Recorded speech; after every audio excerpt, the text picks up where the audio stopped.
At first, I thought this was going to be like any other e-bike review, but can your bike do this? I just unlocked it from my phone. If your bike can't do that, stay tuned because there's more where that came from. This is the Favorite e-bike. That's a new brand name. I thought it sounded kind of cheesy at first, but it's kind of grown on me and I kind of like it now. Can't say it's my favorite, but it is pretty interesting, mainly because they have some interesting technology. So this is a pretty normal rear wheel lock. You can buy one of these that works manually for just about any bike. And no, it doesn't lock it to a post or a pole or anything like that. But if you're just stopping for a quick second, you want to lock your rear wheel so somebody can't ride the bike away, it's a good theft deterrent. And there's two different ways you can unlock this. To lock it, you do have to push the button manually. So we push that through just like that. Now the rear wheel cannot rotate on the bike. So one way is you just press this button on their mobile app, unlock bike, and ta-da, it unlocks. You don't need the app, however. You can also turn on the display to the bike. Let's get the screen on here. Oh, helps if you push the right button. You can enter in your passcode, which I just have at the default of all zeros, so no, it's not very secure at the moment. And that will also unlock the bike. Not only unlocking it electrically, but unlocking the physical lock at the back, which I think is pretty cool. It gives you a way to use an app so you can unlock it at a distance as you're walking up to your bike, or you can wait and push the button. I like that the app is not required to use that function. Now there are some other cool things on here. One of them is the headlight. Again, not required to operate the headlight from the app, but it gives you some more options you can adjust. So we can press this and you can see the headlight has auto, which is what it's on right now. So there is a photo sensor built in, so the light will turn on automatically when needed. We set it to 1. That is level 1 brightness. If we change it to 2, it gets a bit brighter. 3, it gets really bright. They say it's 1600 lumens, which we're in daylight outside, and that is almost blinding, and I'm even off to the side a little bit, so I believe it. And then there is a flashing setting, which is, in case you didn't know, flashing is awesome for visibility during the daytime. People see it. It also uses significantly less battery when you have LEDs. So that's a great option if you're going to be doing a lot of riding on the road. I'm going to turn that back to auto. It also has a low beam, so it's using one of these lights to direct the light down towards the ground. Can't see it because we're out in the daytime. And then you have a high beam. So their headlight alone is a big step up from your average e-bike light. It's typically on or off. Maybe you get a flashing mode, but that's rare, and they're usually not this bright. So this one having multiple brightness settings, flashing mode. You can use your phone to control it. You can use the display to control it. The auto function, so it goes on or off automatically, whether it's dark or light, might be useful if you ride on a commute that goes through some tunnels or things during the daytime. Just the fact that it's overall very bright, I think that's great. Most of the other things you see on the app are the same as what you see on the display. We have the battery percentage on the top right. Over here, we can see not only does it have the battery percentage, but it also says the actual battery voltage, how much power we're using right now. That is on both screens. Our speed is on both. Our pedal assist settings on both. I can change the pedal assist setting from either these buttons right here, and they are 0 through 5, or I can do those just as easily from the app over here. If I tap this button at the top right that says commuting, I can also change it to off-road mode. So that's going to give it a little bit more power, a little more pep.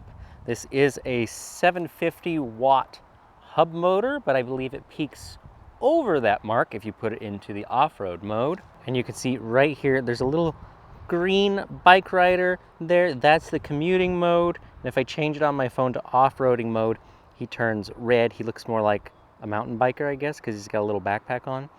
Also, not required to use the app to do that. I believe if you double tap one of these buttons, nope, not that one. There we go. You double tap the power button instead of holding it, you can switch quickly between those two modes as well. Now, one of the questions I did have before I got the bike was kind of a concern, I guess, was about this display integrated into the stem. Downside to that is you can't change the stem without changing the display drastically in some way. Upside to that is very clean. It doesn't stick out from the handlebars. Now, they did send us, because there was a change when this bike was released or when they shipped it to us, in the firmware or the version of the display.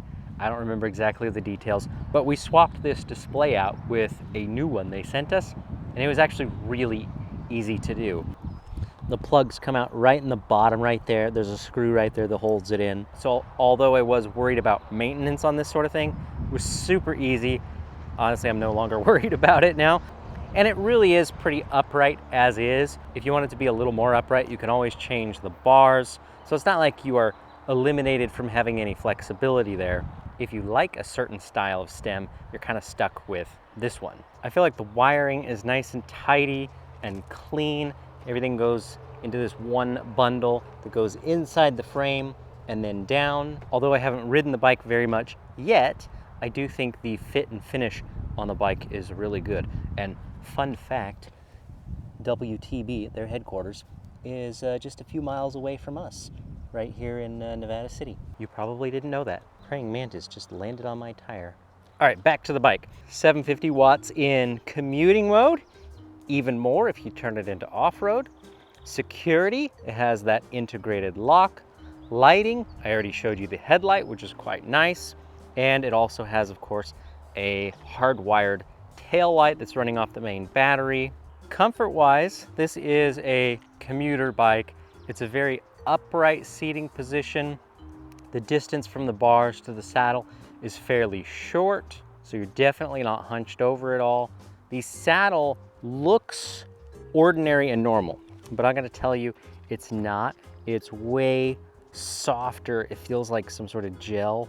It's softer than it looks. I've seen a bunch of saddles that look identical to this one, but they're kind of stiff and hard. And it has a suspension seat post underneath it. Nothing too fancy, but it will soak up some of the small bumps, which would be nice considering this is a hardtail. The tires are slightly oversized for a commuter bike, which I like. They're gonna roll really nice. They're gonna be really comfortable. Praying Mantis agrees. These are, these are 27 5s and 2.4 inches wide. So that's a really nice tire size, and I like the tread. I think that's perfect. It can go on gravel, like what I'm on right here, and it's gonna roll on everyday street surfaces really well. It's a good tire brand. They're probably gonna last a long time. Now there are a couple different versions or tiers of the bike. This is the Pro model, and I just noticed right here, it says Pro under the frame. I actually didn't see that earlier. I'm literally just noticing that right now. I was thinking, is there a way to tell the difference other than the specs? And yeah, it's right there. So the Pro model comes with Tektro hydraulic disc brakes. It comes with a slightly bigger battery. This is a 48 volt, 14 amp hour. The lower end model is a 10 amp hour. You also get a better front shock. This is quite nice because not only does it have a lockout with multiple positions, very satisfying little clicks there, but it's air adjustable. You don't typically see that on cheaper e-bikes under $2,000, which currently this is. You also don't see air adjustable forks typically on commuter bikes, which this is. So I like that. It's a nice touch. I think that's worth the extra. I don't remember the price difference between the two. This one's on sale right now for $19.99, but I think it's worth it because you get a bigger battery, you get a nicer front suspension fork. It's just slightly better components overall that I think you would be happier with. So it really is pretty well spec'd out. I think 14 amp hours is a decent choice for a commuter bike that's gonna roll nicely. You know, you could really go 40, 50, 60 miles depending on how hard you're pedaling on something like this, which, speaking of how hard you're pedaling, that does matter because this is using a torque sensor in the bottom bracket. I've said it before in other videos, I feel like this is the year we're gonna see more and more torque sensors on affordable e-bikes, and it is absolutely happening because there's one right there. The rack, I do need to point out, is a separate add-on. You have to buy that separately. It doesn't come with a bike, which I find a little unusual. Usually they always come with it now. That one didn't. It's running a Shimano gear set in the back, and nice, it is a cassette. So this is a step up from a freewheel. Again, nice components on the things that matter. Shifter, brakes, fork, torque sensor up there. Nothing super fancy, but it's a good brand name. 8 speeds is enough to get you up hills, down hills, pedal on the flats. I think that's a good setup. As this is a commuter bike, they do have mounting points for a water bottle. Coming from a brand that I've never heard of, never dealt with before, I think everything looks really good. I've talked with the people through emails, over the phone. They've been very helpful, making sure I know everything I need to know about the bike. If they're treating their customers the same way, I think you'd be very pleased with this. I mean, they really have paid attention to detail. So logically, the next thing to do at this point is ride the bike, give it a little shakedown, test the power, the assist levels, see if it has any issues that I can find, and if the favorite e-bike is a good value. Before I do that, I want to talk a little bit more about the mobile app part of this bike, because they're doing something a little bit different that most haven't said they're doing that I really like, and that's the fact that you can use the mobile app to download updates for the bike. So if they improve things for the interface, the display, maybe how the controller works, if they add features, you're gonna get those features on this bike, which I think is pretty cool. I like the fact that basically everything that's on this mobile app you can do right from the display. You don't need this, but if they find something that they can really improve upon in 6 months down the road, you can use your mobile phone to update your bike so it is the latest version and has the greatest features. I think we're gonna see more and more of that kind of stuff as time goes on, and I think it's only going to make bikes better. And the last thing I gotta say about that is the app does have navigation built in, so I can type in the address of our shop right here, click directions, and it's gonna tell me that is 14 miles away. Let's see if that's actually giving me a good route, because that seems a little far. It thinks I'm across the street, so it's not giving me the most direct route. But if that was correct, that probably would be right. Maybe I don't have a good signal under this tree. It's saying it would take me 94 minutes, an hour and a half. It's showing me how long it's gonna take to get there, approximately what time I would arrive. I'm assuming all of that's gonna update in real time as I start moving. I'm not actually gonna ride to the shop today. I just don't have the energy to do that right now. But like I said, I am gonna give it a spin. Let's test out the power. Does this thing really have 750 watts or over 1,000 in off-road mode? Let's find out. I'm familiar with Tektro brakes, so I think I know what to expect there, but I'll give my commentary on that. The torque sensor is obviously a big question. I'm familiar with that style of torque sensor. I just want to make sure it's working correctly, smoothly. Unlock the bike, and we're off. This is the fun part. So this is commuting mode. I'm in assist 1. I'm in 4th gear. It's a trigger style shifter, again with 8 speeds on the right-hand side. So here's your shift into easier gear. Use your other finger to shift into a harder gear. The thumb throttle is over on the left. And again, there's our plus, minus, and mode buttons, and our power on and off right next to it. Display is nice and bright. They don't always show up well on camera, but I can see it perfectly clear. The speed in the middle is really easy to see. Some of the other numbers are kind of small just for my eyesight, but they're legible. I suppose if you needed them bigger, you could put a mount up on the bars right here with your phone, and then you'd be able to see them even better, because all this information is available on the app, just whatever the size your phone size is. Everything's definitely geared towards comfort, slight sweep back on the bars. The stem comes up quite a bit. The bars come up a fair amount. The grips have these pads right here for your palms to rest on. And if you can kind of see my posture right here, you can see I can basically sit up nice and straight with my arms out. I could probably have the saddle a little bit higher for me. I'm about 5'10". Bike feels really comfortable for my height. If you need a little more clearance, they do also have a step-through version of all of their bikes. And this particular one comes in two colors. There's this gray, which I quite like, and then I think the other one was white, which I haven't seen in person, so I don't know exactly what it looks like, but the paint job on the gray one, which I've got, is really good. So let's test out the power. Crank up the assist level. 2, 3, 4, 5. And again, this is torque sensor, so how hard I'm pedaling matters. I gotta switch hands here, shift into a harder gear. There we go. Now I can crank a little bit harder. And yeah, pedal assist is working good. The torque sensing pedal assist is working good, I should say. Working well. I'm doing 21 miles an hour. This is sold as a class 3 with a 28 mile an hour top speed. So I believe the way they've programmed it is 20 miles an hour on throttle, which seems to be right.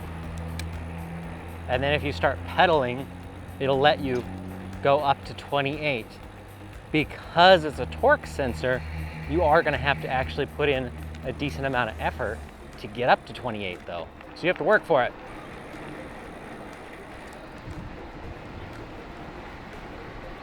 It's really smooth, which I expected with these tires, 27.5s, pretty big diameter. Tires feel nice.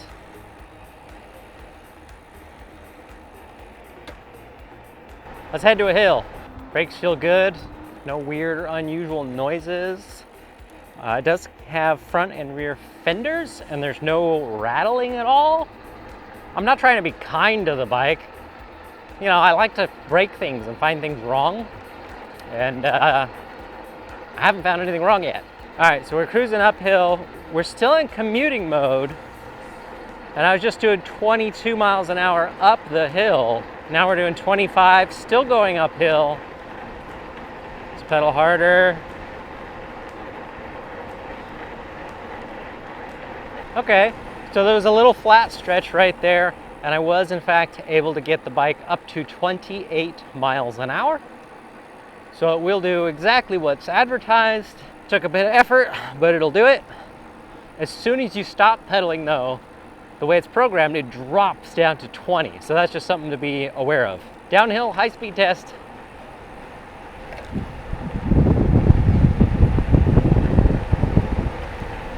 Feels good. All right, now I need to test off-road mode and see how the power changes. So I did the double tap on the power button. Now we're in off-road mode. Little red guy at the top of the screen there. I was very curious to see if the bike would go faster than 20 on throttle only in off-road mode, and it doesn't. It's still capped at the same setting. So effectively, it's still a class 3 the way they've set it up. It's kind of a gray area the way they've done it, but lots of people do. So where we're gonna really test the power is this hill coming up because it's really steep. If the bike flies over this hill, oh, and you know what? We have wattage on the display. So I'm gonna try and look at the wattage and see what does it get up to in off-road mode when we hit this hill. We're at 922 watts. And it doesn't go past 922 watts. That was a breeze to zip up that hill. That was easy. And thankfully there is a little bit of a breeze today. I know it makes a little more noise on camera. Also, we're doing 25 miles an hour. But it's been really hot out. It was like 104 degrees the other day. It's summertime, but today it feels great. So glad to be out on an e-bike right now. All right, found a little spot of shade. have stopped. Let me know in the comments if you have any questions about this bike, if I missed anything, but I really don't have any complaints about the bike. I don't remember what it weighs, but it doesn't feel very heavy. I like the tire size, the tire choice.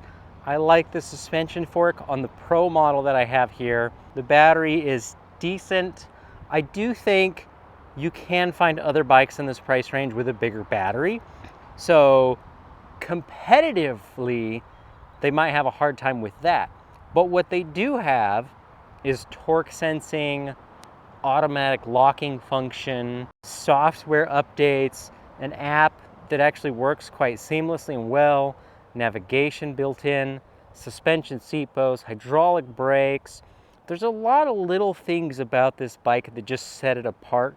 None of them are gimmicky or silly or things that don't add value. I think having that integrated lock and being able to unlock it remotely actually works really good. I think their headlight is probably one of the best headlights I've ever seen on an electric bike, so that's awesome.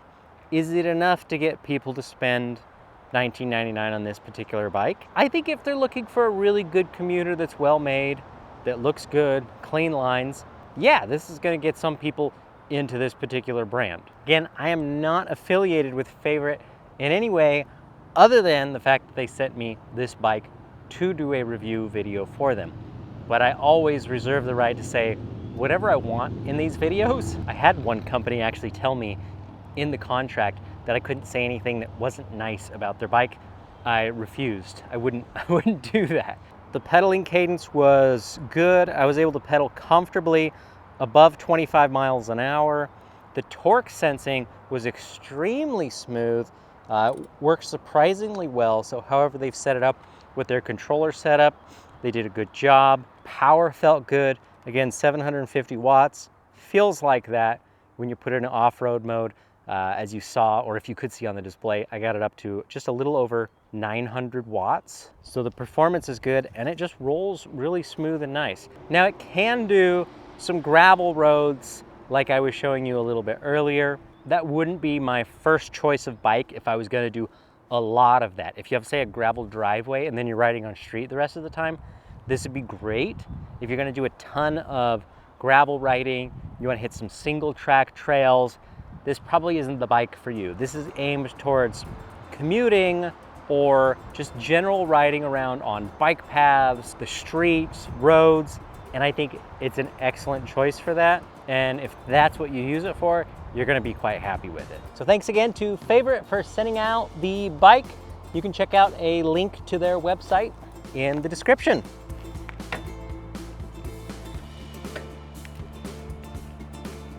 I was in way too high of a gear.